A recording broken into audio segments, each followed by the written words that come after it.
do Israel chamada Igreja Amor de Cristo, estabelecida nessa cidade, segundo a sua determinação para a honra e glória do teu santo nome. Pai, buscando de ti, ó Pai, essa força, porque tu és o maior de todos os guerreiros, em nome do Senhor Jesus, todo bloqueio da mente, Pai, tudo aquilo, todas as muralhas que Satanás levantou, impedindo que as setas da verdade atingissem o entendimento para a renovação, e em seguida o recebimento da força para a prática, a execução dos teus atos de verdade, eu estou desfazendo agora em nome de Jesus, e toda a ressurreição, todo entendimento e todo evitar de mortes daqueles que ainda não morreram, mas estão prestes a, eu estou determinando no nome de Jesus, que sejam despertados para a honra e glória do teu santo nome, porque o Senhor tem zelo e zelo pelo teu nome. Fomos chamados, ó Deus, para a representação e justificação do teu santo caráter. E por isso, na força de Jesus e na dependência dele, não falharemos, em nome do Senhor Jesus. É tempo de restaurar, restaura-nos, ó Deus, ainda que tenha que nos moer. Que isso seja feito para evidência e glória absoluta de um Deus vivo e verdadeiro, de Deus de uma nação vitoriosa e de Jesus, príncipe salvador e rei das nossas vidas. No nome de quem eu oro, amém. Eu recebi uma palavra em Apocalipse 3. Na verdade, eu estava, assim, Deus estava falando tanto comigo, de tantas formas. E ontem à noite no culto doméstico, quando o meu marido leu esse Apocalipse 3, eu estava ouvindo o Senhor falar de uma forma e de repente ele começou a falar de outra forma, usou a vida do meu marido. E ele disse: Laura, você ouviu isso? E eu disse: sim, ouvi. Mas eu continuei, ele estava desenvolvendo um outro tema e eu fiquei com medo de perder e aquilo foi deixado de lado. Então, quando eu terminei de elaborar a palavra de uma forma muito diferente do que é das outras vezes, essa palavra eu recebi na segunda-feira. Buscando do Senhor exatamente o que Ele queria para a igreja, eu sempre peço: Senhor, eu quero olhar com os Teus olhos, eu quero sentir o que o Senhor sente, como Paulo fez essa oração lá em Romanos 15, versículo 5. Ou 5, Romanos 5, versículo 15, é uma das duas coisas. E o Paulo fala: Pai, conceda aos romanos, esses cabeçudos, a sentirem o que o Senhor sente, porque aí eles discernirão. Então eu tenho pego essa oração para mim e tenho usado ela nas minhas orações. Falo: Senhor, eu preciso sentir o que o Senhor sente, eu preciso ver o que o Senhor vê, eu preciso ter as ações que Jesus tinha.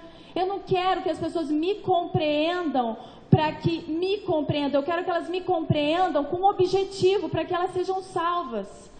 Mas para eu dirigir uma igreja, para que eu dirija um povo, para que eu coloque as palavras, eu preciso saber. Eu preciso enxergar. Eu tenho um problema, irmãos. Vocês podem não acreditar nisso, mas quem vai convencer vocês não sou eu, mas é Deus. Eu sou ingênua. E eu tenho muita dificuldade de acreditar na dureza do coração de vocês. Eu tenho muita dificuldade, porque eu acho assim, como Deus fala comigo e eu reajo imediatamente, eu acho que todo mundo é assim. Eu acho que não há essa rebeldia e dizer: não, eu não sou assim. A Simone até disse assim,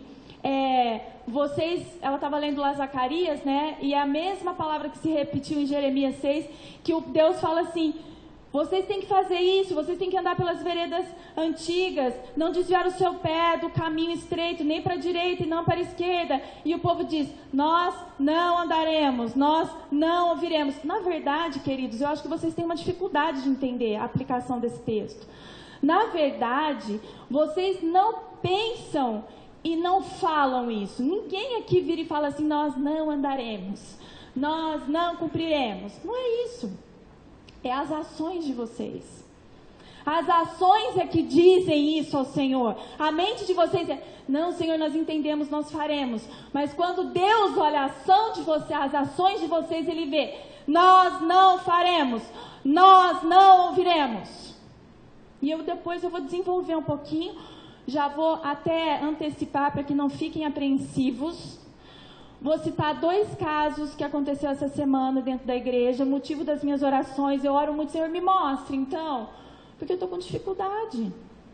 Será que é isso mesmo? Não, eu acho, ai Deus, estou confusa, mas a sua palavra diz que os que esperam no Senhor, os que estão em obediência não são confundidos. Então, olha, Senhor, não me deixa confundida. E me mostra através das ações deles, então. Porque a boca diz, eu vou. E as ações é de costas. Ninguém aqui vira e fala assim, ó. Ninguém, eu nunca vi nenhum ato de vocês de falar, igual a Simone disse em Zacarias, ombro rebelde, dar de ombros ou virar de costas. Vocês fazem isso com ações de vocês. E é isso que Deus vai desenvolver hoje, e eu vou usar 2 casos que aconteceram essa semana, não vou dar nomes. Então, aqueles que se identificarem como sendo um instrumento da vida de vocês para mostrar ao povo o que é dar de ombros, o que é virar de costas, o que é dizer não andaremos e não faremos, fica tranquilo que eu não vou citar o nome, tá bom? Deixa o teu espírito relaxado, tranquilo, deixa Deus usar a sua vida de alguma forma. No seu erro, seja humilde para deixar Deus usar a sua vida para trazer luz àqueles que estão perdidos. Bom, e aí, quando eu terminei de preparar a palavra, eu fui tomar banho, passei a semana, eu li muito, eu estudei muito, porque eu queria ter a convicção absoluta, não a da Laura, mas a de Cristo Jesus sobre a minha vida, daquilo que eu deveria passar com exatidão. Então, essa semana foi muito atípica, porque eu passei a semana meditando, a semana estudando, e hoje eu estou aqui para a honra e glória do Senhor Jesus, convicta daquilo que Ele quer dizer, não o que eu quero dizer. Porque, como eu já disse para vocês, eu tenho dificuldade de acreditar que vocês possam ser tão abomináveis assim. E aí Deus começou a me mostrar exemplos práticos para que eu tivesse a convicção daquilo que Ele queria passar. E aí eu fui ler o que o Saulo tinha dito para mim. Amor, você viu isso?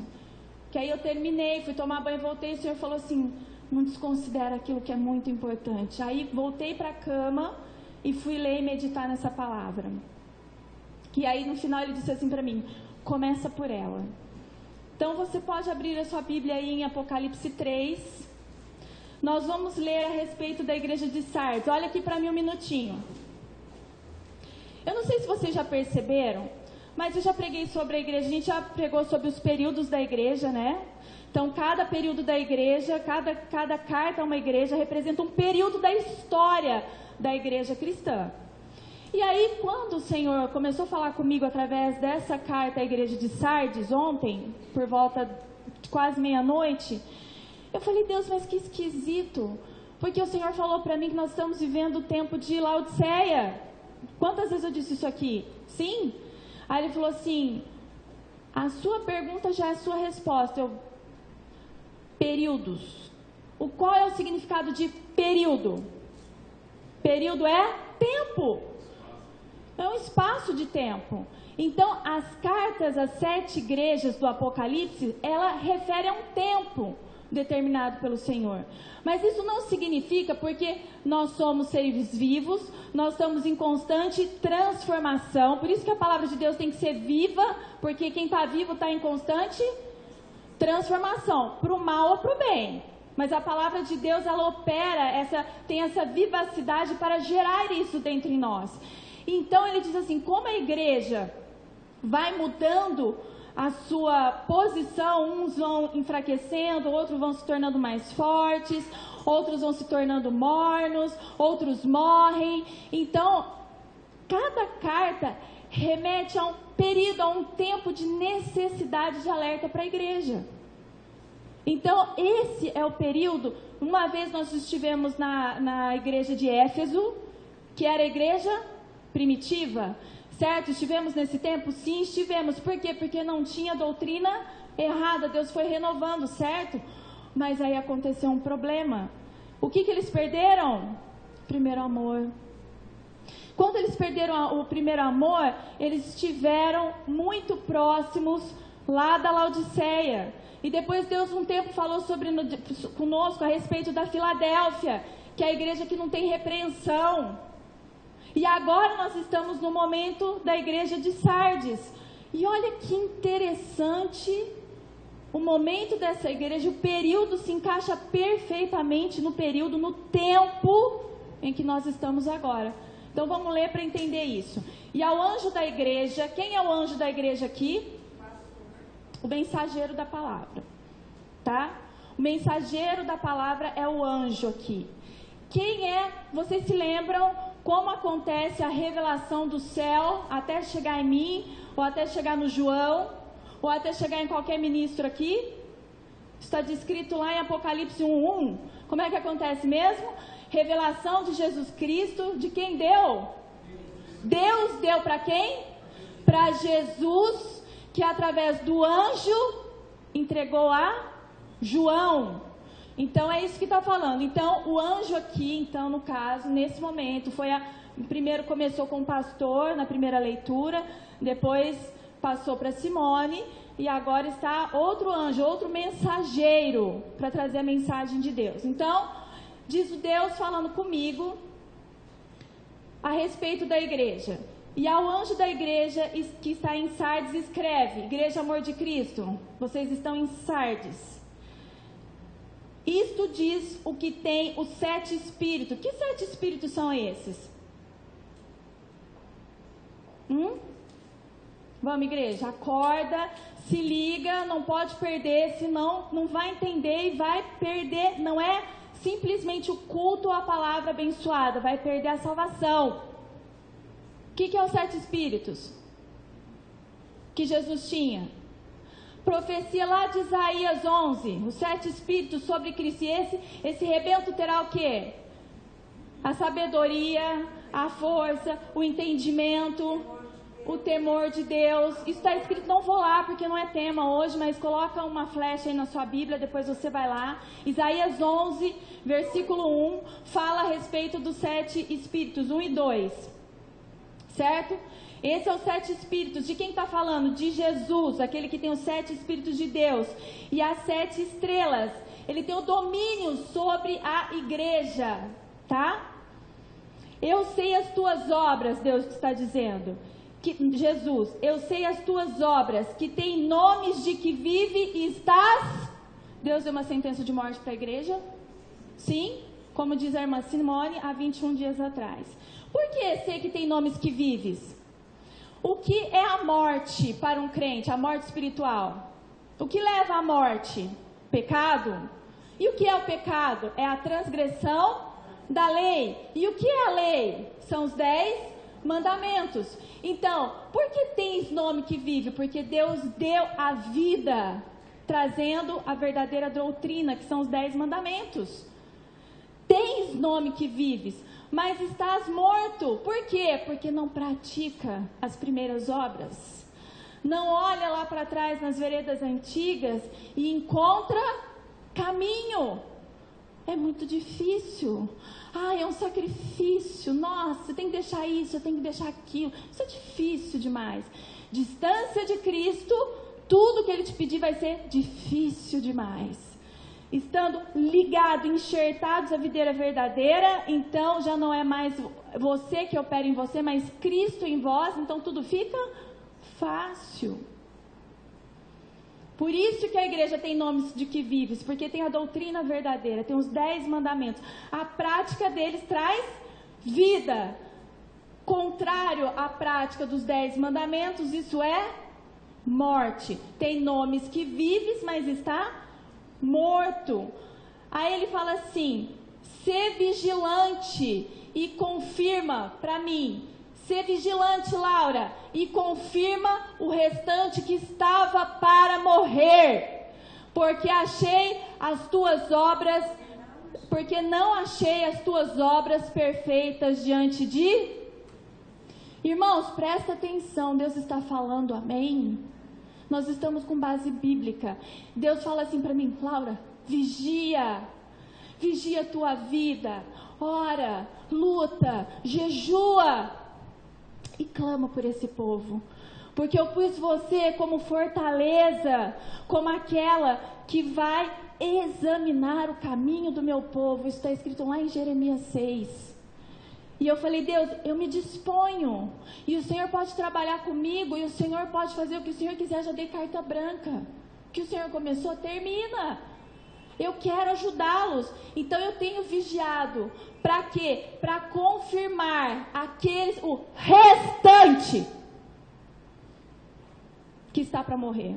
Tem gente que morreu? Tem gente que está na iminência de... E eu vou dizer uma coisa para vocês, irmãos. Eu disse quarta-feira e eu vou repetir e vou trazer a confirmação na palavra para vocês. Tem pessoas que morreram e não podem mais ser ressuscitadas, porque a porta da graça fechou para elas em vida. Porque foram rebeldes, porque ao dar a sentença de Deus disseram, graças a Deus. E aí o que eu expliquei para vocês? É em palavras que essas pessoas fazem isso? É em pensamentos? Não, é em ações. Como assim, pastora? Eu vou dar uma lembrancinha de um versículo para você, de 2 Tessalonicenses, que fala a respeito da operação do erro. Sabe o que faz? Deus encheu a taça da iniquidade, aí Deus fala, agora, aquilo que era verdade vai ser mentira na sua vida. Você não vai conseguir completar, não vai conseguir praticar, porque você lutou contra a verdade. Então, a verdade vai passar a ser mentira. E a mentira vai passar a ser verdade. E quando Deus é homem para que minta, então quando Ele está dizendo para a igreja, que a igreja está virando as costas, que a igreja está dando de ombros e está dizendo, não andarei, não ouvirei, não farei, Ele está dizendo isso baseado nas suas ações. Existem coisas em particular na vida de cada um, que era urgente, era a primeira coisa. Tinha pessoas aqui, irmãos, que Deus deu sentença, e a única coisa que Deus esperava é que ele clamasse em primeiro lugar, chorando, desesperado aos pés do Senhor e dizendo assim, Deus, fala comigo através dela. Mas sabe o que eles fizeram? Graças a Deus. Sentença por desobediência e falaram, graças a Deus. Não tem mais vida. Deus dá oportunidades e estabelece limite. E quando se chega ao limite, a sentença. É muito sério o que eu estou falando aqui hoje. E sabe por que Deus quer que eu fale isso aqui hoje? Para que aqueles que estão prestes a morrer, ou aqueles que morreram e não tem mais como serem ressuscitados, tenham a vida eterna. Para servir de exemplo. Sabe por que Ele permitiu que o Ananias e a Safira morressem? Porque mentiram? Lá no Novo Testamento, quando eles venderam os seus bens, Deus não pediu nada para eles, mas eles venderam. Em vez de dar a porção total, quiseram enganar. E deram parte daquilo que venderam, dizendo que estavam dando tudo. E Deus permitiu a morte do marido, na sequência a morte da esposa, para que servisse de exemplo da justiça de Deus. Está escrito lá. E depois disso, todos temeram diante de Deus. Uma coisa que Deus fica em letras garrafais para mim assim, a igreja não tem temor. Por isso vocês pecam. Vocês não acreditam, não temem, não acham que Deus ele é tão justo assim. Vocês não creem que Deus estabelece ódio pelos iníquos. Isso é uma loucura pensar desse jeito. Então Deus vai matar quem Ele ama no final dos tempos? Ou Ele rejeita porque rejeitaram a Ele primeiro? Se vocês tivessem consciência do Deus que vocês servem, jamais agiriam da forma que vocês estão agindo. Sabe o que eu estou fazendo aqui? Cumprindo uma ordem do Senhor. Laura, vigia! E tudo quanto eu disser, fale. Porque eu não quero que aqueles que estão mortos não sejam ressuscitados. Eu quero ressuscitar. E aqueles que estão na iminência eu não quero que morram. Vou ler de novo. Ser vigilante, confirma o restante que estava para morrer. Luta por eles. Sabe o que eu estou fazendo aqui, irmãos? Lutando pela sua vida.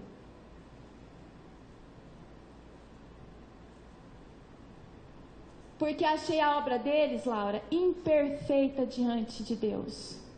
Versículo 3. Lembra-te, pois, do que tens recebido e ouvido, ó igreja, e guarda-o, e arrepende-te. E se não vigiares, igreja, virei sobre ti como um ladrão e não saberás a que hora sobre ti virei. Queridos, ele não está falando da segunda vinda de Cristo. Ele está falando de uma morte súbita. E ele não está falando de uma morte física. Ele está falando de uma morte espiritual.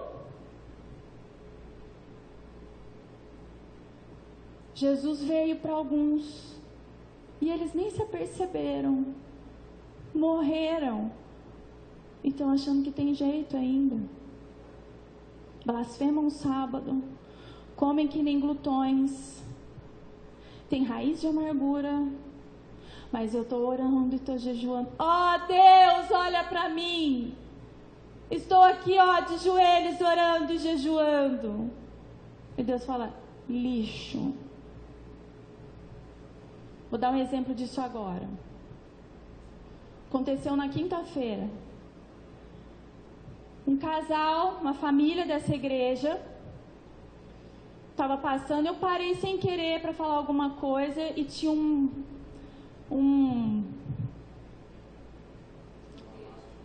não era uma bandeja, sei lá, mas vamos colocar uma bandeja cheia de salgadinho. O que a pastora fez? São aquelas coisas que eu vou pedindo para Deus e Deus vai me mostrando. Como a gente tinha ido na Tatiana, na quinta-feira, prestigiar a vida da irmã, orar e se alegrar com a vitória que Deus estava dando para ela, ela mandou fazer uns salgadinhos de palmito, que por sinal estava delicioso.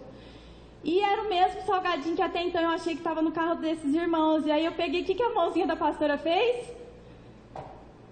Pastora, pelo amor de Deus, não come, tem queijo. Veneno. Eu fiz assim, aí, tá. E nem me toquei. Irmão, em nome do Senhor Jesus, falei, tá, não comi. Entrei pra dentro, tinha que fazer as outras coisas, nem me toquei no assunto. De repente a gente começa uma reunião e Deus começa a falar comigo. Eu vou te mostrar, foi pra mim, viu, igreja? Era Deus falando comigo, me confirmando, desenvolvendo em mim aquilo que eu preciso ter, malícia espiritual. Eu busco muito isso. Quem é mau, quem rouba, quem mata, ele acha que o outro, quem adultera, persegue o outro porque acha que o outro faz. Mas quem não faz essas coisas não acredita, é a mesma proporção, acha que o outro também não faz. E eu sou muito assim, muito ingênua, bobona. E eu preciso o tempo inteiro que Deus fique me confirmando as coisas para eu não errar. Eu tenho medo de errar com vocês. E aí, conversando aqui no louvor, cheguei para um levita e disse assim, escuta, você está comendo queijo? Tô. Não, mas aqui que a minha mulher, falei, olha, não quero nem saber. Você é sacerdote, você é levita, você é pregador. Você leu, você sabe. Por que você foi comer? Por que você não se posicionou? Ele abaixou a cabeça. Aí eu fui ler a palavra para ele de Jeremias 6, que fala, que Deus fala. Por isso que eu falo que Deus não mente. Deus, abre a tua Bíblia lá. Jeremias 6 eu vou ler. Irmãos, tenha paciência. Gruda no que Deus está falando para não perder. Para entender. Quem sabe hoje você entenda onde você está errando. Jeremias 6.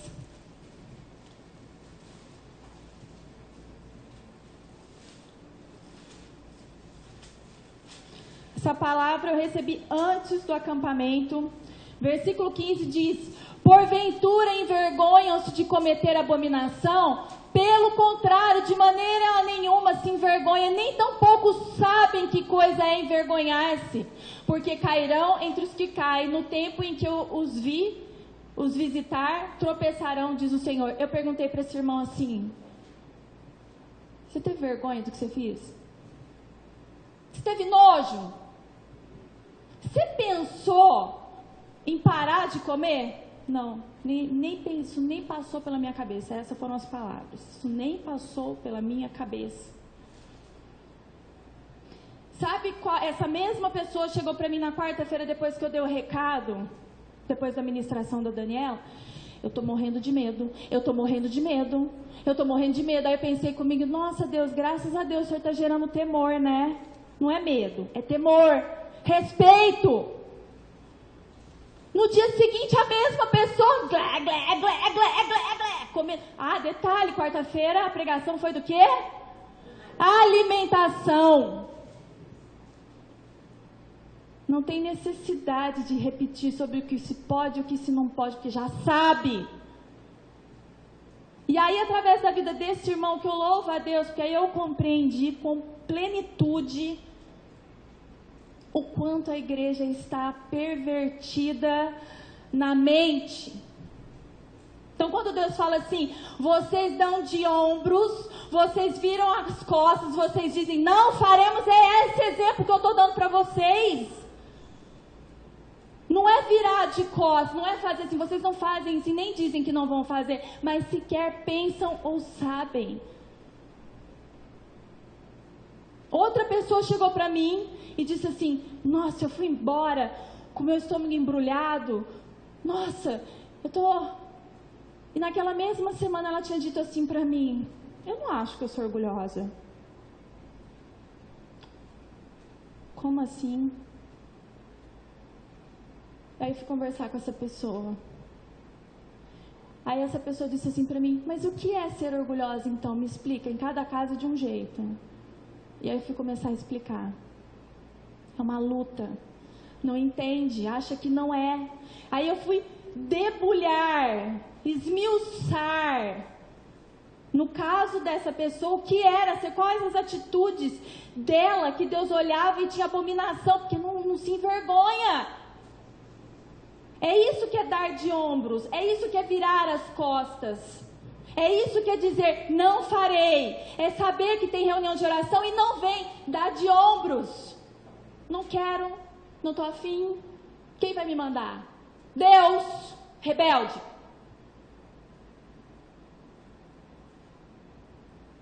Se posiciona. Que tipo de jejum? O que te agrada? E se Deus falar, eu quero um jejum de 24 horas, de uma hora para outra, você está lá orando. Ah, Deus, mas logo hoje, que a comida é tão especial. É dar de ombros, é dizer, não faremos. Vou dar um exemplo para vocês. Eu tenho orado muito a Deus a meu respeito no sentido de vaidade. Então eu tenho dito para o Senhor assim, estou copiando, fazendo uso da inspiração que Davi teve para escrever o Salmo 119, versículo 37, que ele diz assim, Senhor, desvia os meus olhos de contemplar a vaidade, vivifica-me nos teus caminhos. Aí a irmã Tatiana vem com a coleção nova. Deus, o Senhor me conhece, o Senhor sabe como eu sou, né? Mas eu preciso ir lá ajudar, e eu vou estar lá. Eu passei a semana inteira orando por isso. Cheguei lá, né, Tati? De manhã, olhei tudo. Você gosta disso? Gosta daquilo? Você gosta daquilo? Ela parou e falou assim, ai, será que eu fiz todas as compras erradas? Eu falei, não, irmã, sou eu que orei e os meus olhinhos fecharam. Mas está uma bênção. As coisas estão lindas, eu só não gostei, mas isso é algo que Deus está fazendo na minha vida. Aí eu tenho falando, Senhor, até as roupas que eu vou vestir, o Senhor tem que me ajudar. Aí, na quinta-feira, a Dani e a Priscila falaram assim, ai, eu amo aqueles vestidinhos que você mandou fazer, aquela sainha. Eu odeio, viu, Pri? Eu odeio. Aí o Senhor falou, hoje de manhã orando, eu falei, escolhe a minha roupa, Senhor. Ele falou, põe aquele vestidinho. Eu falei, tratando a vaidade. Vocês podem achar lindo, mas é uma coisa que eu não gosto. Mas se é para ser submissa, eu vou ser em todas as coisas. Eu vou pôr o que eu não gosto. Eu vou fazer o que eu não gosto. Eu vou me portar do jeito que eu não gosto. Se eu viesse com a roupa que estava na minha cabeça, eu estava dando de ombros ao Senhor. Eu tinha virado as costas, dizendo assim: Deus, eu amo a tua presença. Eu quero um lugar secreto, ó Deus. Eu quero estar nos pés de Jesus. Olha, eu estou jejuando 24 horas. Aí Deus fala assim: que bom, põe essa roupa. Eu digo: não, Senhor, essa eu não gosto, vou pôr a outra. Aí orando por vaidade. Será que vocês estão começando a entender o que Deus está falando com vocês? Ei, ressuscita a igreja. Ei, não dê de ombros através das suas ações. Encara. Deixa Deus te mostrar a delícia que é obedecer. Então é isso que Jeremias, essa palavra eu recebi antes do acampamento e estou meditando nela até hoje. Cada hora que eu leio o capítulo de Jeremias, mais intenso isso fica para mim. Aí ele diz lá: aí eu vou visitar vocês, e quando eu visitar, vocês vão tropeçar, vão cair, porque essas obras não se acham dignas diante de mim. Quando são provadas no fogo, são queimadas. Versículo 16 aí. Assim diz o Senhor: ponde-vos nos caminhos e vede, e perguntai pelas veredas antigas qual é o bom caminho. Andai por ele, e achareis descanso para a vossa alma. Mas eles dizem: não andaremos. Também pus atalaias. Ei, sou um atalaia, estou falando. Estou sendo porta-voz de Deus aqui por meio de Cristo Jesus. Está ouvindo, igreja? Também pus atalaia sobre vós, dizendo: estais atento à buzina. Buzina de morte. Estou tocando, não morra. Por que vocês querem morrer? Eu não quero que vocês morram. Está tocando a buzina, o alarme.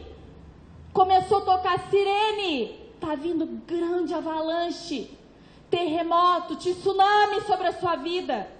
Acorda e sai dessa Babilônia. Estais atento à voz da buzina, mas eles dizem: não escutaremos. As ações.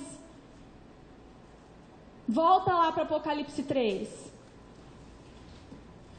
Irmão, não cansa da repreensão. Não cansa, não cansa, não cansa, porque Deus vai te surpreender nessa manhã. Não do modo como você espera, mas do modo que precisa ser eficaz. E talvez isso te assuste. Apocalipse 3.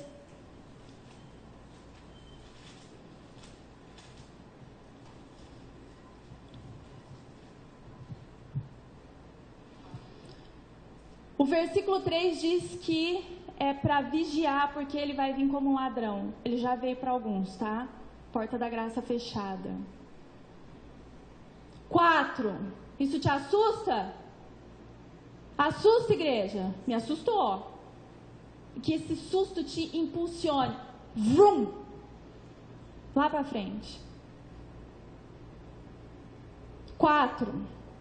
Mas também tens em Sarde algumas pessoas que não contaminaram suas vestes e comigo andarão de branco. Vestes contaminadas significa o quê? Pecado, sujeira. Mas tem alguns que não. Porquanto são dignas disso. O Apocalipse 5 fala que Jesus é digno de receber toda a honra, toda a glória, todo o poder. Sabe o que é digno? Merecedor de. Jesus foi merecedor de receber todo o poder do céu e na terra, como diz em Mateus 28. Aí ele está dizendo que tem em Sardes, nessa igreja aqui morta, pessoas que não contaminaram suas vestes e que são dignas de andar com o cordeiro, que estão vestidas de branco. Será que você é uma dessas? Será que existe essa convicção? Ou você é daqueles que está virando as costas ao Senhor? Aí, no versículo 5 ele diz: o que vencer o seu eu? O que vencer as suas vaidades, as suas abominações, os seus desejos maus, os seus achismos, de apoiar no seu próprio entendimento.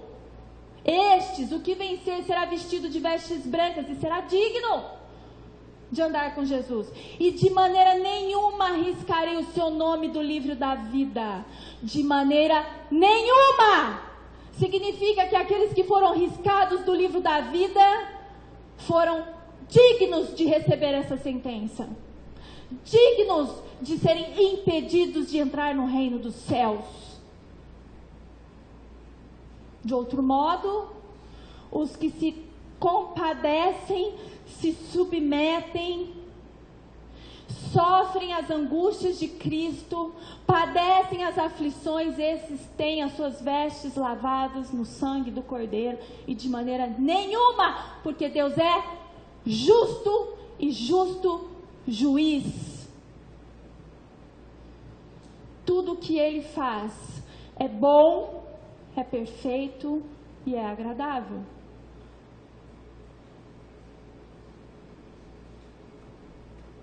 E confessarei o seu nome, Jesus dizendo, diante do meu Pai e diante dos seus anjos.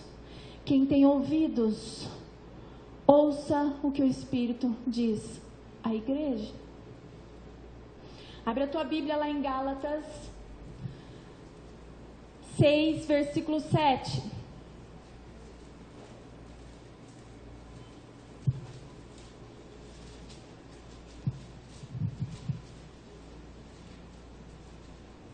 Gálatas 6, versículo 7. Assim diz o Senhor: não erreis. Vocês estão errando? Como assim, irmãos? Como assim? Já sabe o quanto o queijo faz mal? Eu também estava nessa. Não sou uma diferente de vocês. Eu sou uma com vocês nas lutas. Como assim enfiando a cara no doce? Como assim fazendo as coisas usando óleo que não é devido? Ah, porque eu não tenho dinheiro. Ora, que Deus não vai te dar uma ordem que você não possa cumpri-la. Como assim? Deus falou, toma essa água, criatura. Diz, não precisa, não andaremos, não faremos, não ouviremos. Acorda, pelo amor de Deus. O que depende de mim, como mensageira, eu estou fazendo por vós, mas aquilo que depende de vós, é de vocês.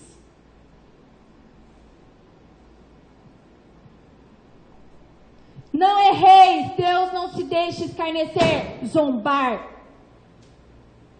Bando de zombadores. Aproveitadores. Cheios de segunda intenção.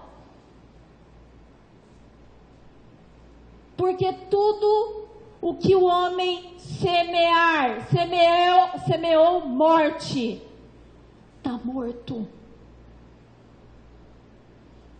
Tudo o que semear na carne, o que procede da carne, é contra o Espírito.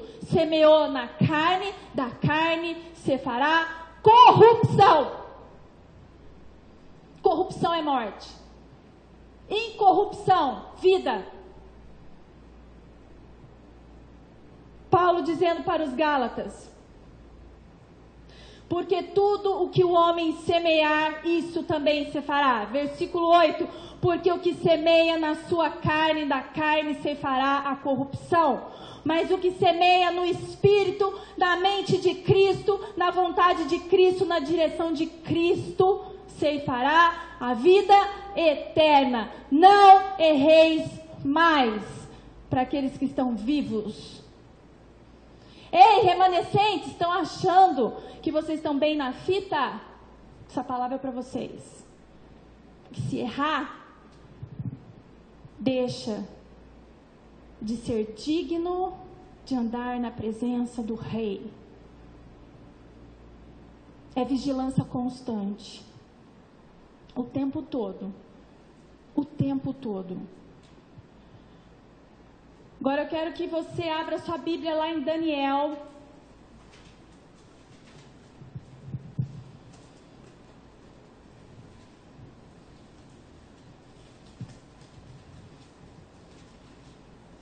O título.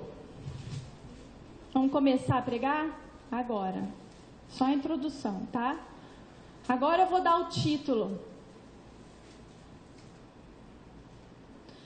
Balança espiritual de Deus. Último chamado. Vou repetir. Balança espiritual de Deus. Último chamado. Vou repetir de novo. Balança espiritual de Deus. Último chamado. Para a gente entender isso, nós vamos estudar a vida de um rei chamado Beltesazar. Beltesazar, ele era neto de Nabucodonosor. Não é Sor, é Donosor.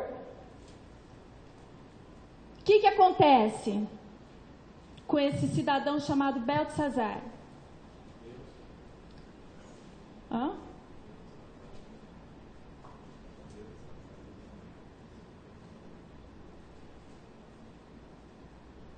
Não entendi, pastor, depois você me fala. Vamos entender o que acontece com Beltesazar. Ele era neto de Nabucodonosor. O pai dele era o Nabonido. Eu não sei se vocês vão se lembrar, porque a mente anda tão degenerada pelo pecado, pela cumilança. Quem pregou sobre isso foi a irmã Simone, que nos explicou essas coisas. Aqui no texto você vai ver que o Beltesazar chama Nabucodonosor, coloca a expressão pai.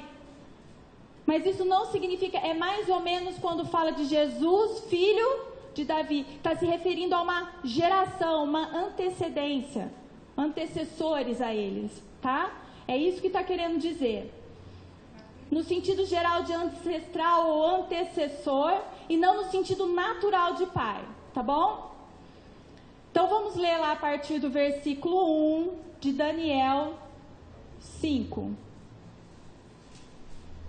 O rei Beltesazar deu um grande banquete. Aí por aí você já vai entendendo, né? O que é um grande banquete para você, irmãos? É a desobediência? Deus fala, não come isso. Você vai e come.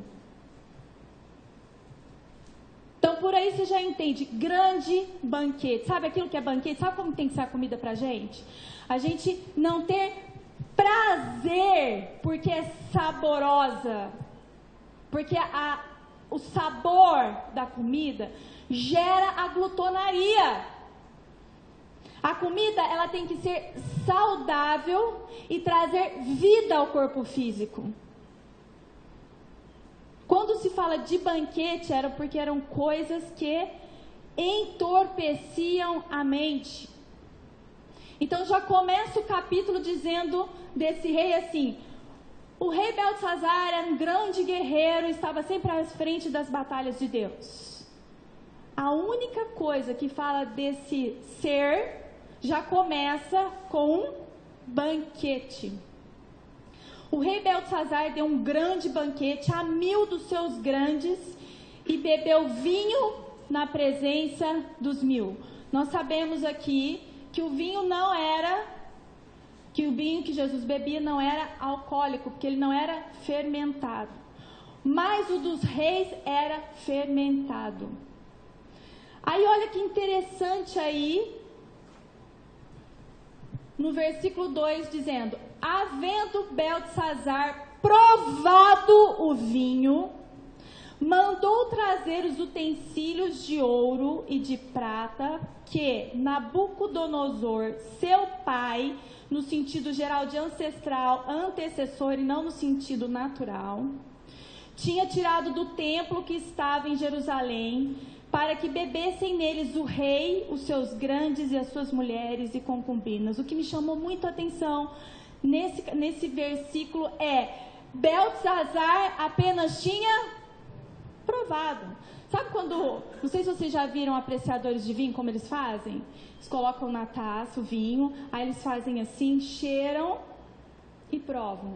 Aí quando eles gostam do vinho, então eles aprovam, aí vem a garrafa e aí começa a bebedeira. Nesse momento, o Beltesazar apenas provou. Só que como eu disse no versículo 1 do Daniel 5, ele tinha preparado o quê? Irmãos, ele já vinha de banquetes, ele já vinha de bebedeiras. Então, como era a mente desse rei? Pervertida. Era uma mente de um zombador. Era a mente de um cara que não tinha discernimento, sensibilidade espiritual para o momento que ele estava vivendo. O simples fato de dar um gole para se provar se o vinho era bom, ele ia continuar bebendo, já fez com que a loucura tomasse conta da cabeça dele, porque a loucura não acontece de um dia para a noite. É um processo de entorpecimento e também é um processo de descontaminação. Então, o Beltesazar já vinha com a mente degenerada. Já vinha totalmente afastado de Deus. Nós vamos entender pelo contexto o quanto esse homem tinha presenciado o poder de um Deus vivo e verdadeiro agindo dentro do lar dele, na família dele. E como Deus usa isso como juízo e justiça para a vida dele. O que ele faz? A maior loucura de todas. O que está escrito aí? Aí ele manda trazer o quê? Versículo 3, ele deu ordem, então no versículo 3, trouxeram os utensílios de ouro que foram tirados do templo da casa de Deus. Isso significa que isso era santo, sagrado, separado. Lembra que a palavra de Deus fala que os servos do Senhor ajudariam os outros a discernir o santo do profano e não fazer uma união entre essas coisas. O que é santo é separado do que é profano, do que é comum, do que todo mundo faz. O que o beleza do Beltesazar fez? Ele uniu o santo com o profano. Ele falou assim: eu estou dando uma festa para 1000 pessoas, e ali havia mulheres, homens, todos profanos, orgias sexuais, bebedeira, comilança. E aí eles tiveram o Beltesazar teve uma feliz e maravilhosa ideia: vamos agora fazer uso daquilo que é santo. Versículo 4. Beberam o vinho, aonde? Na taça de quem? Sabe o que vocês estão fazendo? Aplicação do texto. Usando o santo com o profano. De quem que é o corpo? O que vocês estão colocando lá dentro? E aí Deus fala na palavra dele assim: aquele que destruir o meu templo, eu o destruirei. Não é assim? Alguma semelhança com o Beltesazar? O que vocês estão colocando dentro do templo? Quais são os ídolos? E aqui eu achei tão interessante, porque aí começa a falar assim, olha, no versículo 4. Beberam vinho e deram louvores para Deus. Sequência do texto. Aos deuses de ouro, de prata, de cobre, de ferro, de madeira e de pedra. Aí o Senhor falou: isso aí é uma escala de valores mundanos. Ouro, prata, cobre, ferro, madeira e pedra. Escala de valores profanos, que significam deuses na sua vida. A Igreja Amor de Cristo não tem um Deus no seu coração acima do trono de Deus. Tem vários. E tem uma escala: ouro, prata, bronze, madeira, pedra. Escala. Aí ele diz assim para vocês nessa manhã: eu preciso quebrar essa escala. Por isso eu dei 10 meses. Na verdade, foi dado um ano. Se vocês lerem a parábola da figueira estéril, você vai ver que Jesus vira e fala assim: então me dá mais este ano, a contar daquele momento, mais um ano. Já tinha se passado 2, janeiro e fevereiro. Precisa de um tempo, porque é um processo. Vocês não suportariam. Deus é poderoso para destruir, irmãos. Deus é poderoso para fazer assim a restauração na sua vida, mas o problema é que o teu corpo físico não suportaria. Então ele, por amor, precisa fazer isso de uma forma que você possa suportar. Isso é um processo, leva tempo. Por isso que não dá para resolver daqui 3 dias, 4 dias, um dia antes do dia determinado pelo Senhor. Não dá para pensar nisso em julho. Eu estava orando e clamando pela vida de vocês e Deus fala assim: quando você sentir que a oração emperrou, não é tempo mais de interceder por esse povo. Não peça mais por eles. Como de fato aconteceu por vidas separadamente dentro da igreja. Não ores mais por esse povo. E quando você começar a orar pela igreja, para aqueles que têm a possibilidade de ressurreição, e para aqueles que não morram, e para os remanescentes permanecerem, quando você vê que a oração emperrou, eu fechei a porta. Quem abriu, abriu. Quem não abriu, já era. Não insista. E nós vamos repetir essa palavra, e repetir essa palavra, e repetir, até que ela faça sentido na sua vida, até que Deus fala: agora, chega.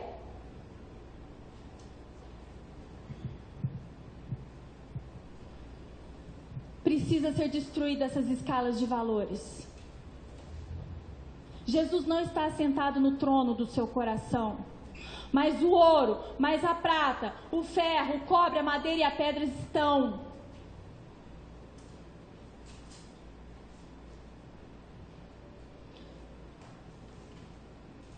Abre a tua Bíblia.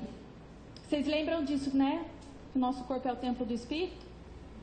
1 Coríntios 6,19. Agora eu quero que você abra a sua Bíblia em Jeremias 51. Como Deus acabou de dizer para nós, a escala de valores profanos, que indica deuses no trono do nosso coração. Uma nação que tinha muitos deuses, essa nação era chamada Babilônia. E sabe o que Deus fala para mim e para você? Nós nos tornamos Babilônia. Porque a Babilônia aceitava os deuses. Os deuses estavam dentro da Babilônia. Se você tem deuses no seu coração, então você é Babilônia. E Jeremias recebe a profecia do que ia acontecer com os caldeus. Quem eram os caldeus? Os que viviam na Babilônia. E nós vamos ler isso lá em Jeremias 51.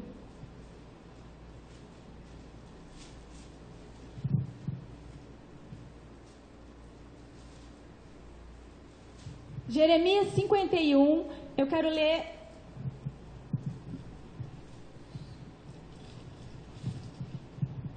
o versículo 1.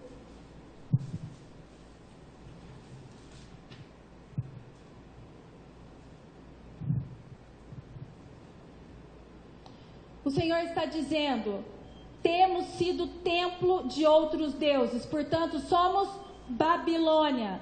Versículo 1 do capítulo 51 de Jeremias diz assim: assim diz o Senhor, eis que levantarei um vento destruidor contra você, Babilônia, e contra os que habitam no seu coração, seus deuses que estão dentro de você, que você guarda, dos que se elevam, se colocam acima de mim e contra mim. Agora você passa para o versículo 6.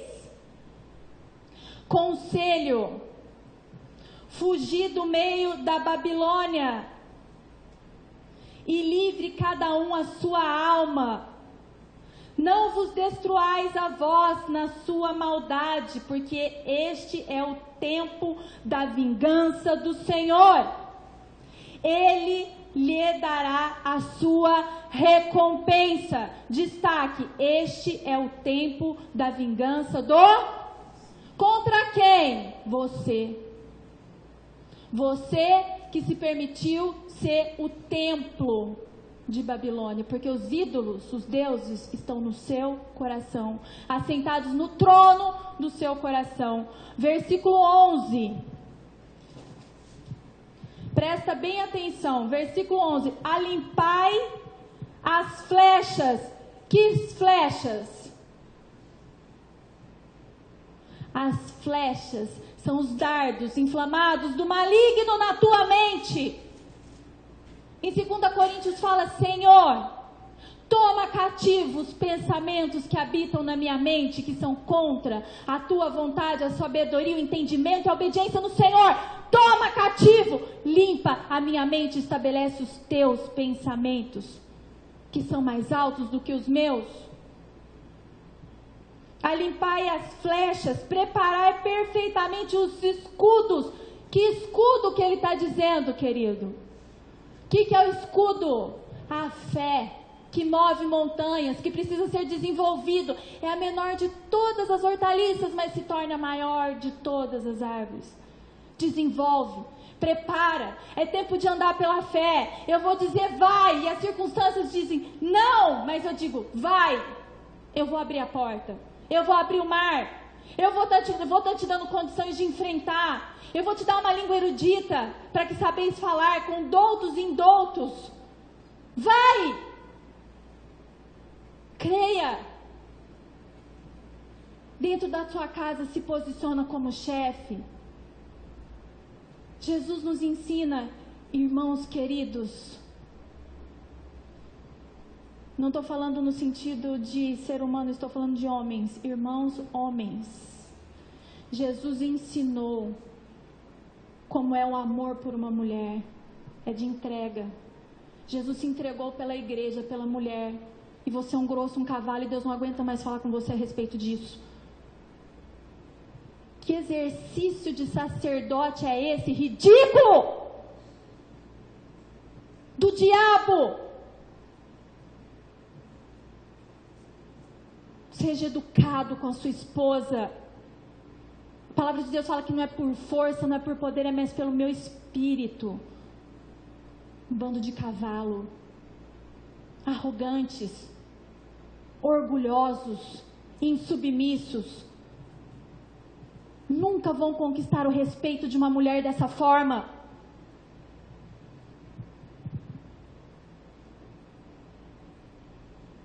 É tempo de andar pela fé. Muitas situações impossíveis vão ser colocadas, mas isso desenvolve o seu caráter, isso desenvolve a sua fé, isso te firma, isso te dá condições para viver o tempo de angústia. 144 mil. Se não for assim, você não se tornará um. O Senhor despertou o espírito dos reis da Média. Ele está falando sobre quem mesmo aqui, igreja? Vamos ver, vocês estão prestando atenção? Quem que ele está falando sobre quem, Jeremias? Está falando sobre Babilônia. Aí Deus está falando que vai destruir a Babilônia e falar assim: eu despertei um espírito para destruir vocês. No caso da Babilônia, nós vamos ver que o espírito da Média era o rei Dario, que ia destronar Beltesazar, tirá-lo do trono e assumir o trono. Aí ele está dizendo: eu estou mandando um espírito que vai destruir vocês.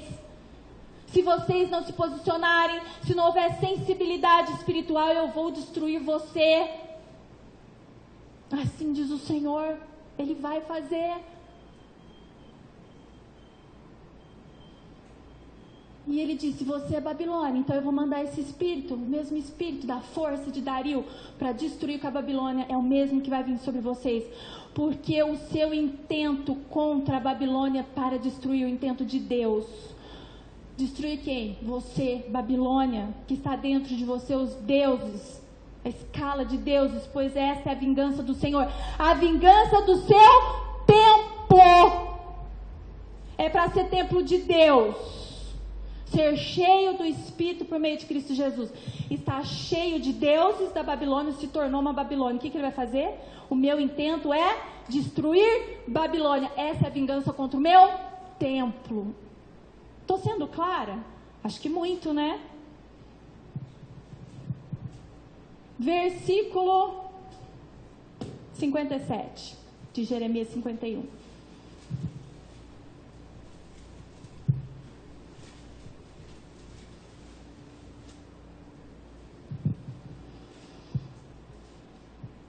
Não vão se posicionar? Vão ficar dando de costas? Não quer nem pensar sobre isso? Eu também tive uma fase dessa, viu? Mas o Senhor me chamou e eu disse, eis-me aqui. Eu quero ser o exemplo, eu quero ser a primeira. Começa por mim. Não se posiciona, ele diz assim, e embriagarei os seus príncipes, cada um de vocês, e os seus sábios, e os seus capitães, e os seus magistrados, e os seus valentes, e dormirão um sono perpétuo, eterno. Vou destruir e nunca mais eu vou erguer. Isso de fato aconteceu com a nação de Babilônia. Deus fez uma promessa através da vida de Jeremias, fez o Seraías escrever no papel, declarou, embrulhou numa pedra e jogou dentro do rio Eufrates. Essa pedra afundou, demonstrando a impossibilidade desse reino Babilônia nunca mais se reerguer. É o que ele vai fazer com você, Babilônia. A Babilônia não é o todo, é cada um de vocês. Templo de deuses pagãos, de vaidades. E dormirão um sono perpétuo e não acordarão, diz o rei, cujo nome é o Senhor dos Exércitos. Volta lá para Daniel, capítulo 5. Nós paramos aí no versículo 4, onde ele estava falando então que houve uma junção do santo com o profano. Beltesazar teve uma maravilhosa ideia a partir de um gole do vinho, porque ele já estava absolutamente entorpecido na sua mente, pelos anos afastados, e não querendo reconhecer a glória de um Deus vivo verdadeiro. Teve essa atitude terrível, e Deus chamou-os de Babilônia e destruiu. Versículo 5, na mesma hora que eles estavam dando louvores, e você faz isso, você está na casa de Deus, dando louvores a deuses pagãos, isso é abominação. E como eu disse para o irmão, você se envergonha disso? Não. Entendeu o que Deus está querendo dizer? Eu não me envergonho. Porque eu não acho que tem que ter essa comida, eu não acho que tem que ter essa água, eu não acho que tem que ter essa roupa, eu não acho que o sábado é assim, eu não acho que tem problema trabalhar 1 ou 2 sábados. Babilônia! Inconsequente, louco.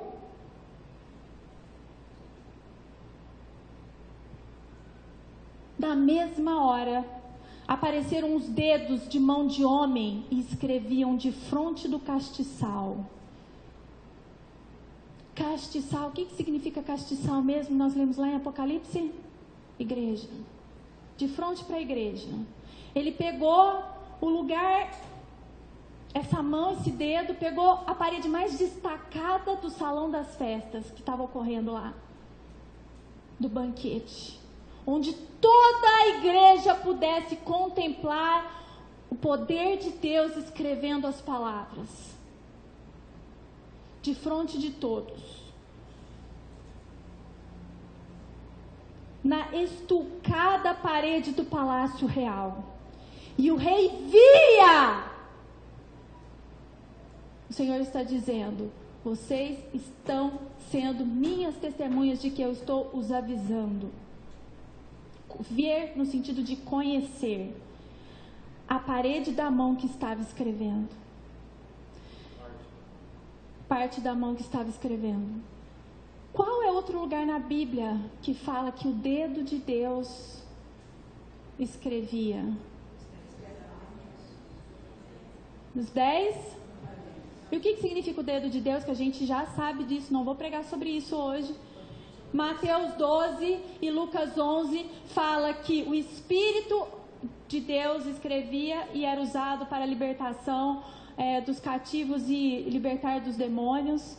nas duas passagens de Lucas e Mateus fala isso. Então uma usa o dedo, que Jesus fala, porque então se eu expulso os demônios pelo dedo de Deus, ou se eu expulso os demônios pelo, aí o Lucas usa o Espírito de Deus, significa que dedo é o poder de Deus. Então, Deus estava se manifestando ali, tamanha seriedade, assim como Ele se manifestou na escrita dos 10 mandamentos. Isso é real. A mesma forma que Deus usou para descrever o seu caráter, que é imutável, Ele deu uma sentença através desse poder, da mesma forma, e disse, isso é imutável. Não se pode mais mexer. Não tem essa, ai, Deus se arrependeu. Nesse caso, não. Porque foi a mesma forma que Ele usou para escrever os 10 mandamentos, Ele usou para dar sentença na vida de Beltesazar. Então, versículo 6, se mudou o semblante do rei e os seus pensamentos o turbaram. Aí o Beleza ficou perturbado. A Daniela achei interessantíssimo que quando ela falava, eu me lembrei dessa ministração, dessa pregação, que é tão interessante, quando Jesus chegava para expulsar um demônio, ele ficava quietinho esperando. Ele se perturbava. Que tens comigo, ó filho de Davi, porque vens me perturbar? A palavra de Deus não perturba os que são sinceros. A palavra de Deus restaura. A palavra de Deus dá força. A palavra de Deus abraça, e você sente, por mais duro que seja, aquele amor profundo pela sua vida. Quem é perturbado pela palavra? Os que estão endemoniados. Tomados, esses se perturbam. Esses não sabem a forma como proceder, porque estão distantes e apartados, como uma apostasia plena e absoluta do reino. Da presença de Cristo, da presença de Deus, do seu poder. O que acontece então? Deixa bem claro, os pensamentos deles se turbaram, se agitaram. Agora não é só o pensamento ali e ele fazendo as festas, né? Tudo contra a vontade de Deus, mas agora há uma exposição desses sentimentos, desses pensamentos, demonstrando que ele estava completamente fora. As juntas dos seus lombos se relaxaram, porque eu sou o rei, vou fazer um banquete, chama 1000 dos poderosos para estar na minha presença e as suas mulheres, e vamos regar essa festa com bastante comida, banquetes, vinhos e orgias, orgulho. Mas quando Deus, pela sua graça, demonstra o seu poder, o ombro que estava assim, passa a estar assim.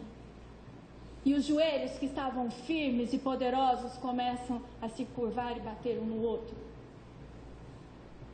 Eu pergunto para você, adiantou? Irmãos que chegaram para mim e disseram, tô com medo. É? O mesmo medo que o Beltesazar teve? A mesma postura?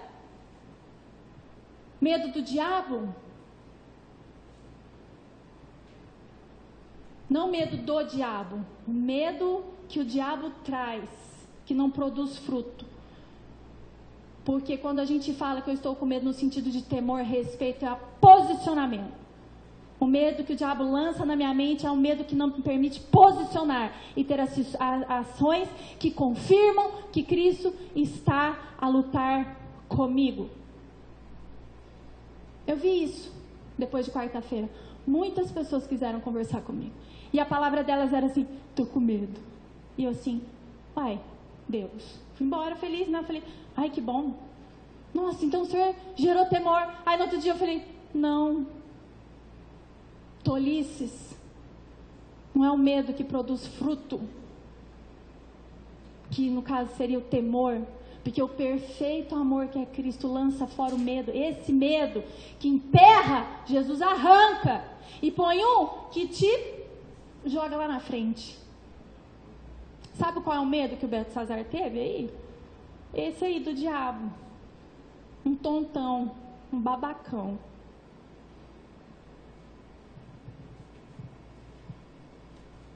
Seus ombros se relaxaram, seus joelhos bateram um no outro. grande coisa.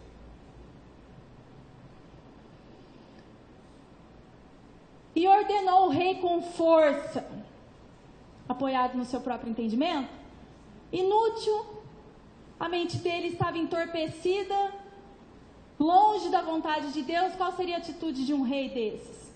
Tolices. Foi chamar os videntes, os sábios do reino da Babilônia? Peraí, isso já não aconteceu lá atrás? Peraí, Deus, peraí, tô me lembrando, meu avô Nabucodonosor era orgulhoso como eu, achou que o reino era como dele. E aí eu me lembrei do que o Senhor fez com ele. O Senhor tornou o coração dele como de animal. Coração significa mente. Se a mente era como de um animal, ele não pensava, porque animal é irracional. Ele não virou um animal de verdade, queridos. Não é isso que a palavra diz, embora os pelos cresciam as unhas, porque uma pessoa que não pensa, ele não é provido de entendimento racional, ele não vai cortar a unha, não vai se cuidar, então é natural que essas coisas aconteçam. Fica aí sem cortar, essa unha não vai crescer e envergar. O Zé do Caixão é uma... Quem lembra do Zé do Caixão? A unha dele cresceu e envergou, ficava igual do animal. Ele tirou a mente racional do Nabucodonosor e colocou uma mente irracional igual de um animal. Ele tinha sentimento, porque animal tem sentimento, mas não consegue pensar. Não discerne. Alho de bugalhos. Nesse momento, o tolo do Beltesazar devia ter se lembrado disso. E se lembrando, devia ter considerado. Mas o que ele faz? Chama lá todos os sábios. Ordenou o rei com força e com poder, não é pelo Espírito de Deus, como diz a palavra, que se introduzissem os astrólogos, os caldeus e os adivinhadores, e falou ao rei e disse aos sábios da Babilônia: qualquer que ler esta escritura e me declarar a sua interpretação será vestido de púrpura e trará uma cadeia de ouro ao pescoço e será no reino o terceiro dominador. E então entraram todos os sábios do rei, mas não puderam ler a escritura nem fazer saber ao rei a sua interpretação. Provérbios 3, de 5 a 8. O homem apoiado no seu próprio entendimento diz Beltesazar. Igreja de Beltesazar. Eu não sei se tem plural de nome, acho que não. Deus definiu o caráter da Igreja Amor de Cristo como de Beltesazar. Todos apoiados no seu próprio entendimento. E tinha, assim como vocês, Beltesazar conhecia a Deus, sabia da história, estava presente quando o seu avô foi transformado num homem irracional. Presenciou todas as coisas que Daniel fez. Lembra dos 3 amigos de Daniel que foram jogados na fornalha de fogo? Ele sabia de todas essas coisas. Uma coisa super interessante. Eu não sei se Beltesazar, na época de Daniel, porque eles eram mais ou menos... Não era não, obrigado, Senhor. Não era da mesma idade, não. Beltesazar, ele era bem mais novo. Mas um rei, quando ele ia assumir um trono, ele tinha que estudar toda a história do reino. Todo rei, quando vai assumir o seu posto, por isso que eles tinham aqueles rolos. Então, todas as atitudes, tudo que aconteceu eram relatados nos rolos. Então, ele sabia, umas presencialmente, como foi de Nabucodonosor do vô, ele estava presente quando isso aconteceu. E as outras coisas, como os amigos de Daniel, que eles eram bem novinhos ali, em torno de 15, o Beltesazar ainda não era vivo, não tinha nascido. Ele tomou conhecimento pelos rolos da história da nação de Israel, da nação da Babilônia. Então ele tinha conhecimento. E sabe o que Deus faz? Deus julga suficiente o conhecimento que ele tinha para tirar a vida dele. Sabe o que Deus está falando aqui para mim e para você? Eu julgo suficiente o conhecimento que cada um de vocês tem para tirar a vida de vocês. Vida espiritual.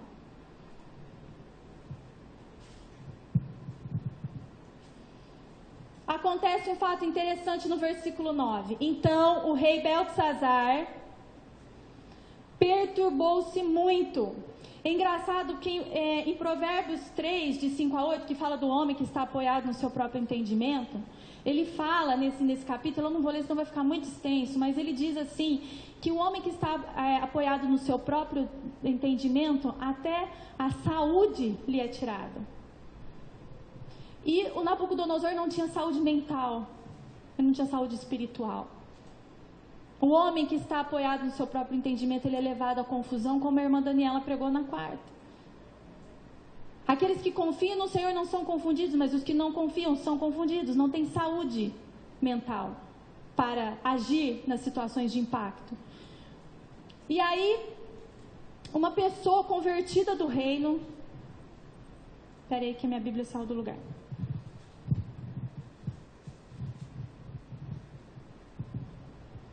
Versículo 9. Então o rei Beltesazar perturbou-se muito, mais do que ele já estava, porque ele perturbou-se, aí ele teve uma ideia genial, vou chamar os sábios da Babilônia. Ele já tinha lido todos os escritos, sabia que eles nunca tinham tido a porção de Deus para revelar aquilo que era escrito por Deus. Somente quem tinha? Daniel. Aí ele perturbou-se muito, e mudou-se nele o seu semblante, e os seus grandes estavam sobressaltados, extremamente inquietos. Houve um desequilíbrio absurdo emocional por parte do Beltesazar. Aí entra a rainha. Essa rainha não é a esposa dele, é a rainha mãe, é a mulher do Nabonido, tá? A mãe do Beltesazar. Olha que interessante. A rainha, por causa das palavras do rei e dos seus grandes, entrou na casa do banquete. Significa que ela não estava no banquete. Pergunto para você, por que ela não estava no banquete? Será que dentre todas aquelas bagunças que estavam acontecendo, existia uma que estava separada por conhecimento da história? E eu creio de todo o meu coração que sim, por causa do conselho que ela dá ao Beltesazar. Vamos ver esse conselho. Ó rei, vive eternamente, falando para o Beltesazar, né? Não te perturbem os teus pensamentos, nem mude o teu semblante. Há no teu reino um homem que tem o espírito dos deuses santos. Era uma forma muito corriqueira dos babilônicos ou dos caldeus falarem a respeito do Deus de Israel. E nos dias do teu pai, que no caso é o avô, Nabucodonosor, se achou nele luz, inteligência e sabedoria, como a sabedoria dos deuses. E teu pai, no caso o avô Nabucodonosor, o rei Nabucodonosor, sim, teu pai, ó rei, constituiu o chefe dos magos, dos astrólogos, dos caldeus e dos adivinhadores. Portanto, se achou neste, Daniel, um espírito excelente. O que é um espírito excelente, irmãos? Uma mente brilhante, excelente. Quem tem uma mente brilhante, excelente? O homem espiritual. O homem espiritual que discerne todas as coisas, mas ele mesmo não é discernido de ninguém. O homem espiritual é aquele que tem a mente de Cristo, como fala lá em Coríntios. Esse era excelente. Eu pergunto, como está a mente de vocês? Eu vou dizer, homem carnal ou homem natural, que não discerne nada de coisa alguma. Porque estão apoiados, a forma como vocês estão agindo é uma forma de zombaria e arrogância, assim como foi Beltesazar. Mas então ela dá um conselho tremendo, ela fala, olha rei, procura o Daniel, porque ele tem uma mente maravilhosa, um espírito grandioso, reina sobre ele Cristo Jesus, homem espiritual.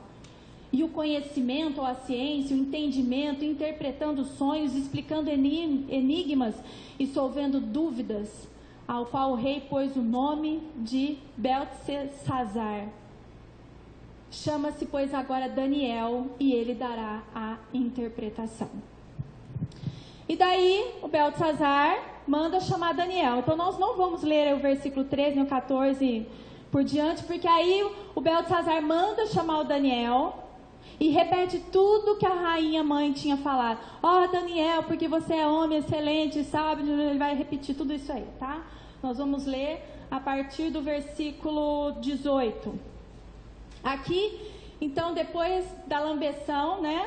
Do espírito de adulação do Beltesazar para com Daniel. Aí Daniel se posiciona como um homem, um profeta de Deus diante daquela multidão. E começa a declarar a insanidade mental do rei. Ele expôs a luz diante de todos. O grande confronto de Deus através do profeta Daniel para a vida do Beltesazar.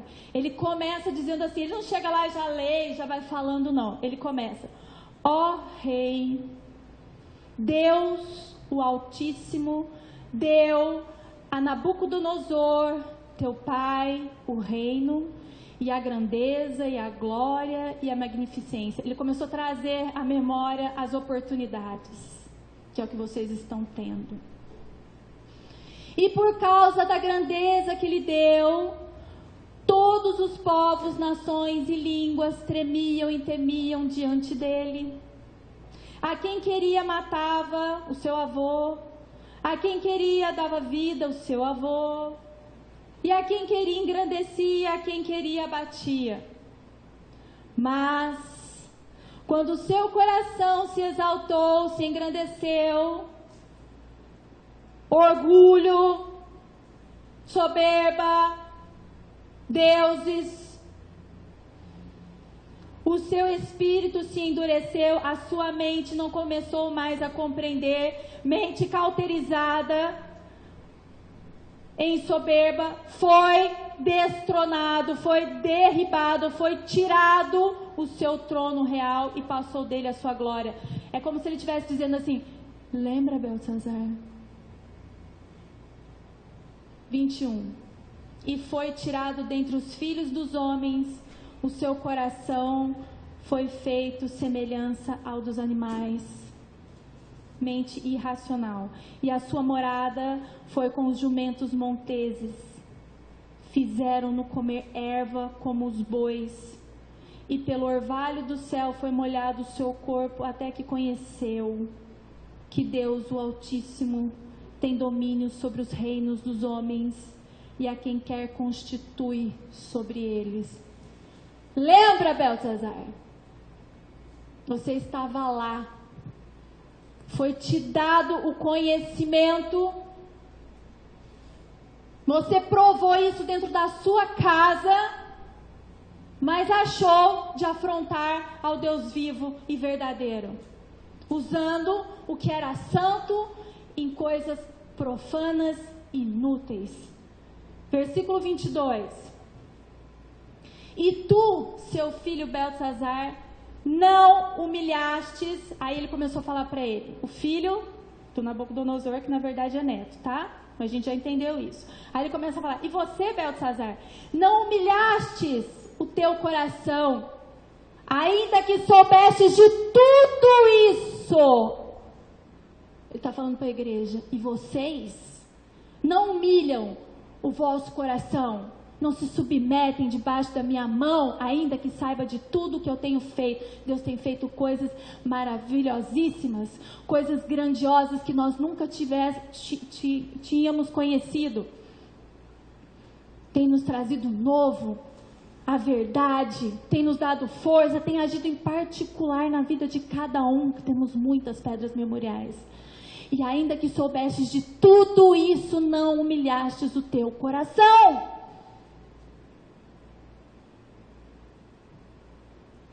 Beltesazar nunca procurava o Daniel. Não quis ouvir a voz do profeta enquanto tinha vida. Mas para confronto, para mostrar a grandeza do Deus, que é aquele que ele estabelece como profeta. Começa profeta e termina profeta, porque essa é a vontade soberana de Deus e você rejeita. Mas teve que ouvir na declaração de morte. Não ouviu enquanto tinha vida, mas foi obrigado e pela boca dele foi chamado para ouvir a sentença de morte.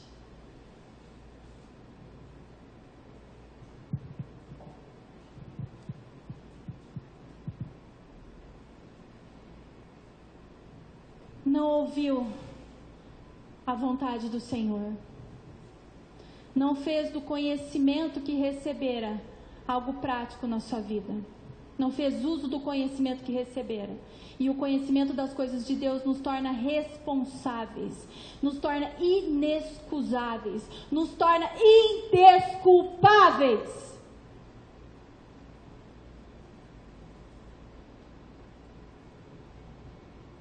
Versículo do 22.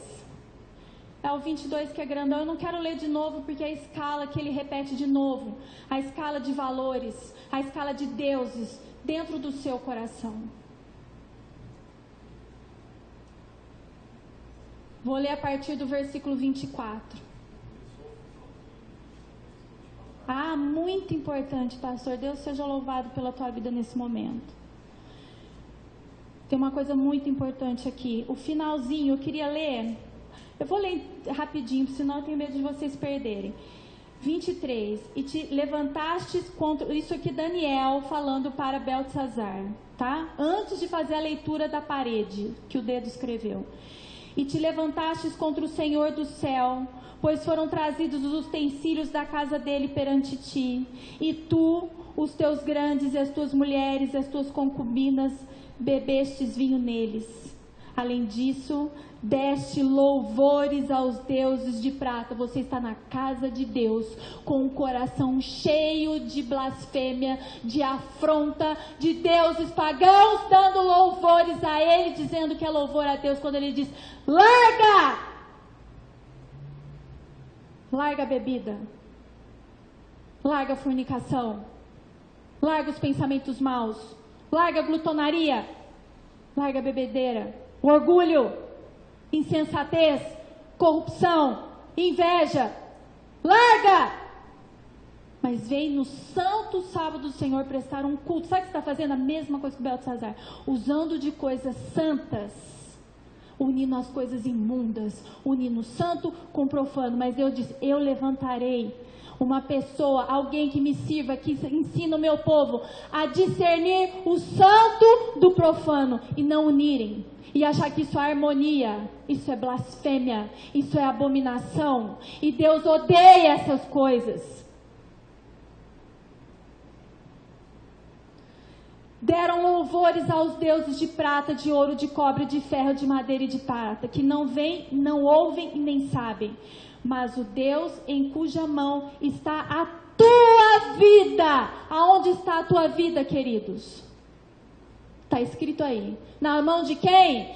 Não importa se é vida de justo ou se é vida de ímpio. Todas as vidas estão na mão de quem? Mas os que são sábios aprendem a temer. Qual é o princípio da sabedoria? Temer a Deus.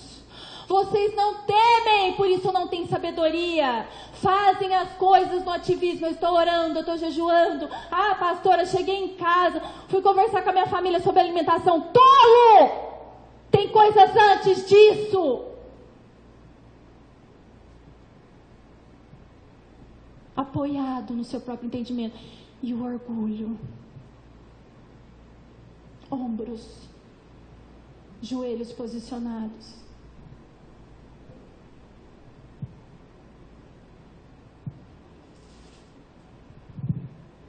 A tua vida não sabe, Daniel falando, mas Deus em cuja mão está a tua vida e todos os teus caminhos, a Ele não glorificastes. Vocês não estão glorificando a Deus, estão glorificando ao ventre de vocês. O ventre é o lugar, é a entrega mais profunda, está tudo contaminado. Então, após o profeta escancarar, revelar, tornar evidente, expor à luz quem era Beltesazar e as condições que ele tinha, então ele passa a leitura daquilo que estava escrito na parede. Então, dele foi enviada aquela parte da mão e escreveu esta escritura. Essa, pois, é a escritura que se escreveu: Mene, Mene, Tekel, Parsim. Querido, ouve muito o que eu vou dizer agora. Ouve muito, abre o teu ouvido. Quantas vezes está escrito Mene, Mene aí? Ele para alguns aqui ele já disse 2 menes. O que significa mene? É a contagem de Deus. Como assim? Um contador, ele tem que avaliar o caixa, fazer o registro das coisas que saíram, das coisas que entraram, e depois ele faz um balanço para ver se o saldo está positivo ou negativo. Para aqueles que Deus disse apenas um mene, isso significa juízo investigativo. Vocês estão no tempo de contagem de Deus. Deus está contando os atos da vida de vocês para julgar. Porém, aqueles que Deus disse mene, ele fechou o caixa e deu a sentença de saldo negativo.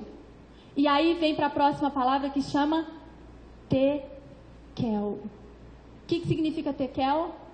Fostes pesado na balança de Deus e achados culpados. Primeiro mene, juiz investigativo.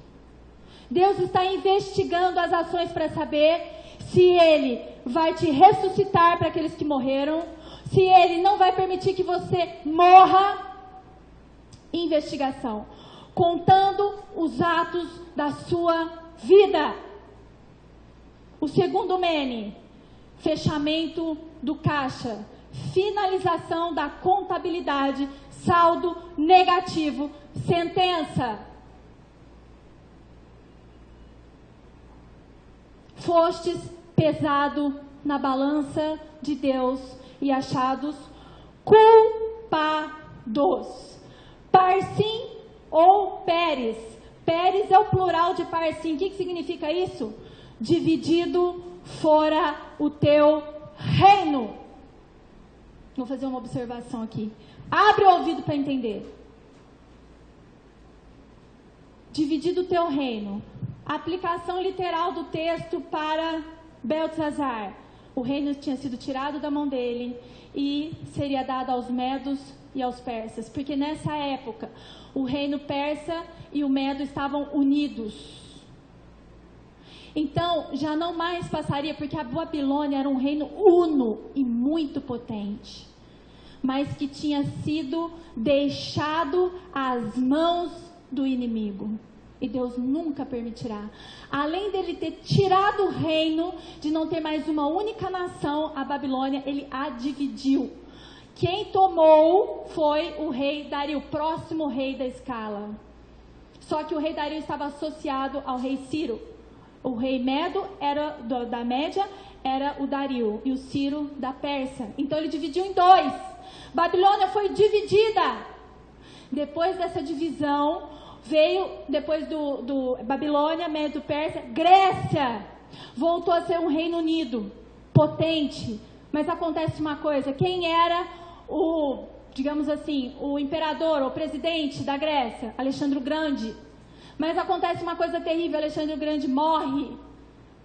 O reino Babilônia se divide em 4 generais, lembra disso? Grego, não, o reino Babilônia, porque assim, o que eu quero dizer para vocês? A Babilônia nunca mais existiu. Não existe Babilônia literal, tá? Existe uma Babilônia mística, figurada, uma Babilônia que se representa pela igreja romana, certo? Roma papal.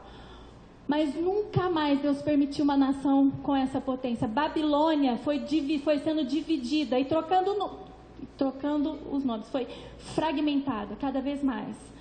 Quando chega na Grécia, Alexandre morre, é dividido em 4. Ele fica um tempo no poder, depois vem Roma, assume por um tempo, ela passa a ser una, depois ela é dividida em Roma imperial, ocidental, que é a Europa hoje. Olha o que a Babilônia virou nos dias atuais.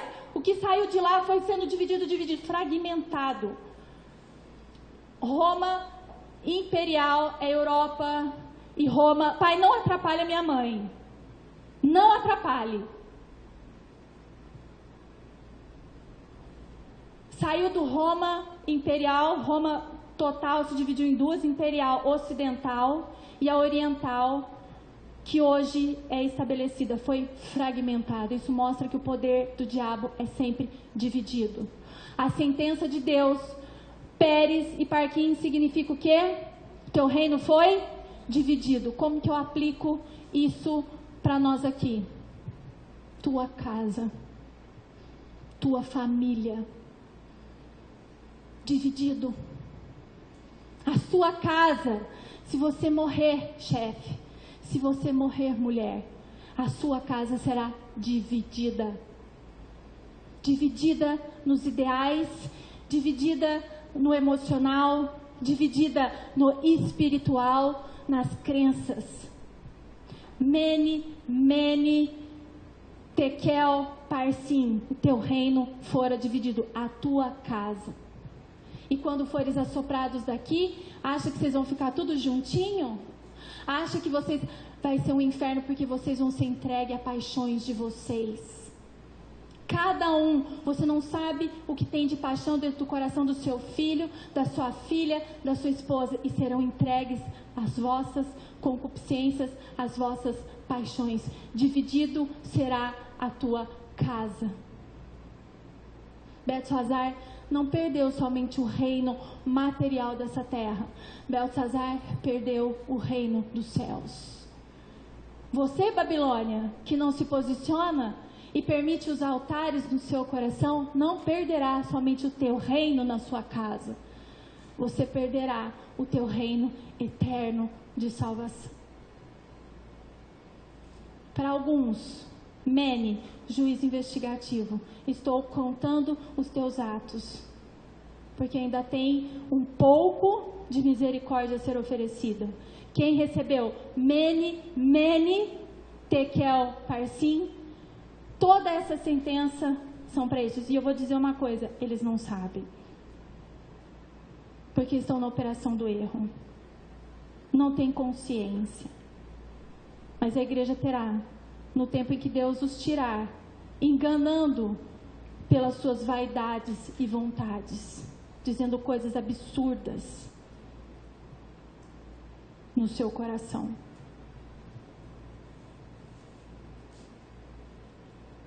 Estamos acabando, igreja.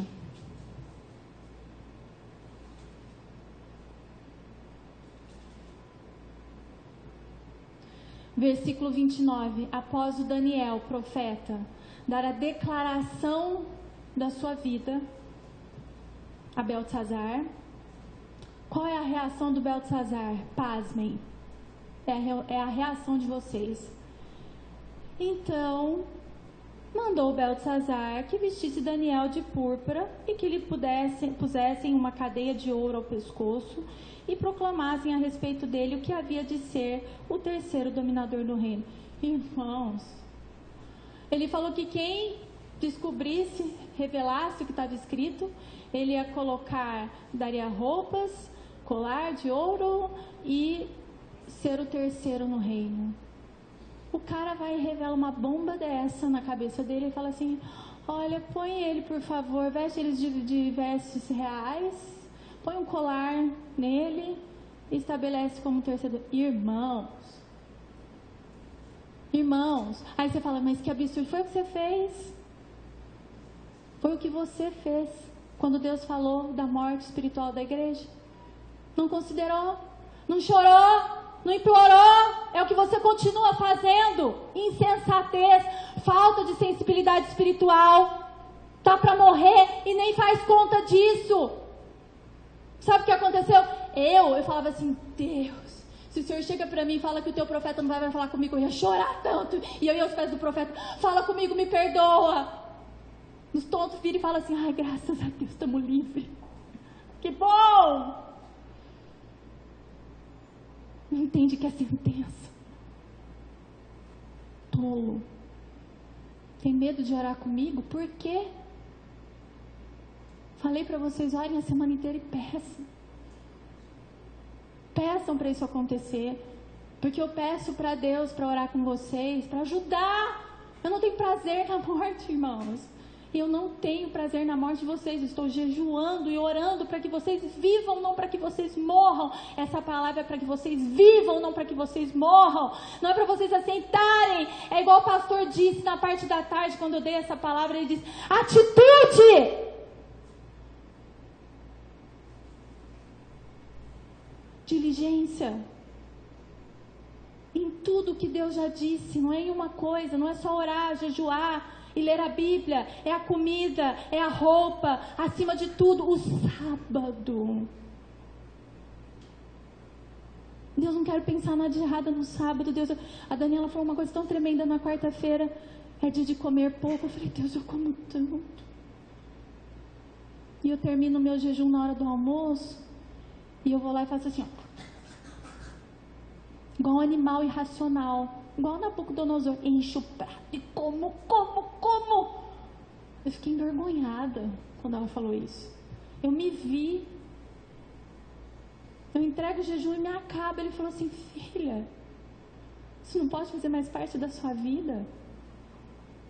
Entregou o jejum, come bem pouquinho, continua o domínio, a temperança. Que vergonha que eu fiquei.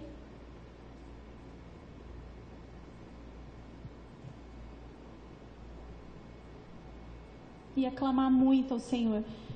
O tolo do Beltesazar simplesmente falou: então põe lá, tal.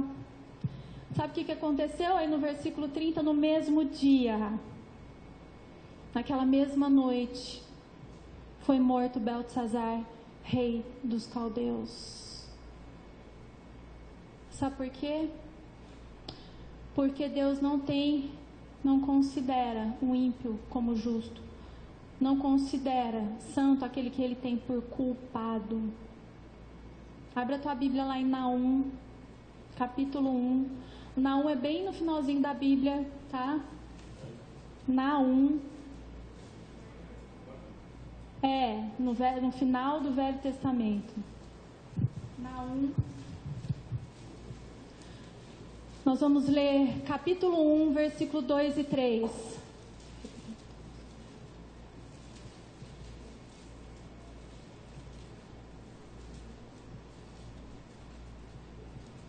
O Senhor é um Deus zeloso e o que toma vingança.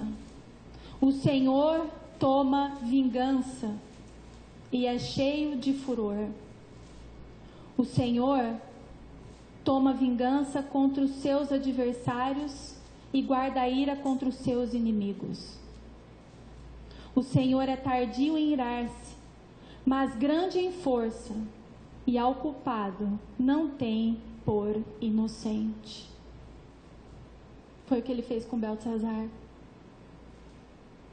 No dia, eu achei tão interessante, tinha um estudo que falava assim, eu marquei o nome aqui, surpresa na festa. Enquanto Beltesazar estava lá alimentando os desejos carnais, com comidas impróprias, com comportamentos impróprios, Deus estava na sua onipotência, na sua onisciência.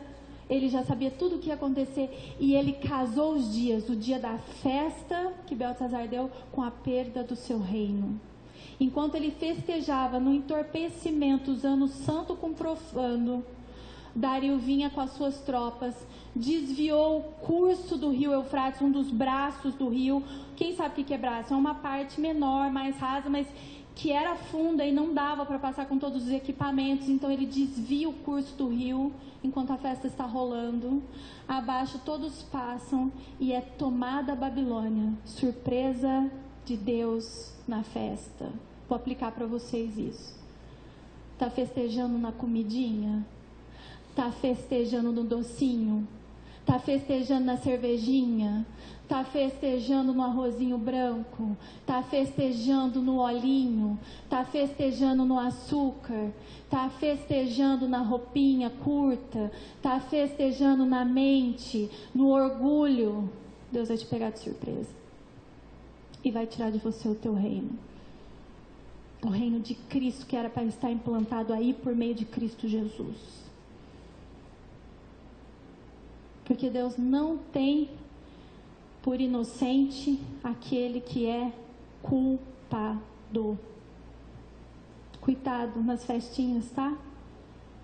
Cuidado no apoio às ações no seu próprio entendimento. Último versículo. Dario desvia o curso do rio e toma a Babilônia. Versículo 31 termina falando isso. E Dario o Medo ocupou o reino na idade de 62 anos. Que Deus possa ter falado com você e ter te ajudado na compreensão do que é dizer virar as costas, dar de ombros, dizer não andaremos ou não faremos. Amém? Que Deus te abençoe, em nome de Jesus.